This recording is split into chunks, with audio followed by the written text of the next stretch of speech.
Okay, tagal kitang hinanap. Okay, tagal ko rin. Isang araw sa isang maliit na bayan, may dalawang individual na nagngangalang Joshua at Emily. Si Joshua ay isang mag-aaral sa pagka-graduate, nag-aaral ng pisika, habang si Emily ay isang magaling na artista. Pareho silang naninirahan sa parehong lugar, ngunit hindi pa sila nagtagpo dati. Isang mainit na araw, nagpasya si Joshua na magpahinga muna sa kanyang pag-aaral at nagpunta siya para mag-hiking sa malapit na bundok.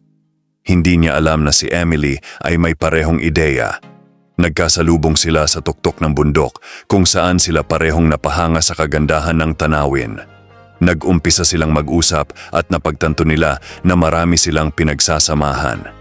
Ipinahayag ni Joshua ang kanyang pagkahilig sa basketball, piano at pagbabasa habang tinatalakay ni Emily ang kanyang pagkahilig sa pagdrawing at pag-hiking. Nalibot nila ang ilang oras sa magkakwentuhan, pagtawa at pagkakaroon ng kamalayang mas mabuti sa isa't isa. Mula sa araw na yon, nagsimula sina Joshua at Emily na maglaan ng mas maraming oras para sa isa't isa.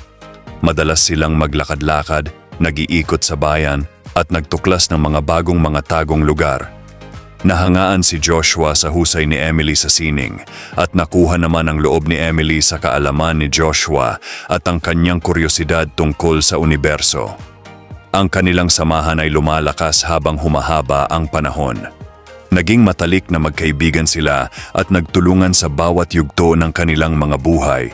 Nagsasaya para sa mga tagumpay at nagbibigay ng kumporta sa isa't isa kapag may mga pagsubok na kinakaharap. Isang gabi, habang sila'y nakaupo sa ilalim ng malalim na langit, hindi na mapigil ni Joshua ang kanyang nararamdaman. Sa kaba at ngiti sa kanyang mga labi, inamin niya ang kanyang pag-ibig para kay Emily, pinagsasabuhay ang kanyang damdamin. Ngumiti si Emily at sinabi rin ang kanyang pagmamahal. Mula sa sandaling iyon, sina Joshua at Emily ay naging magkasintahan. Lumago ang kanilang pagmamahalan at nagsimulang maglakbay sa isang magandang kwento ng pag-ibig.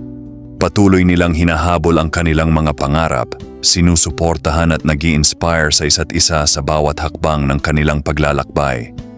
At ganito nga, patuloy na umaandar ang kanilang kwento ng pag-ibig, puno ng tawanan, pakikipagsapalaran, at ang mahiwagang pagtatagpo ng dalawang kaluluwa na nagkakasundo sa gitna ng malawak na sansinukob.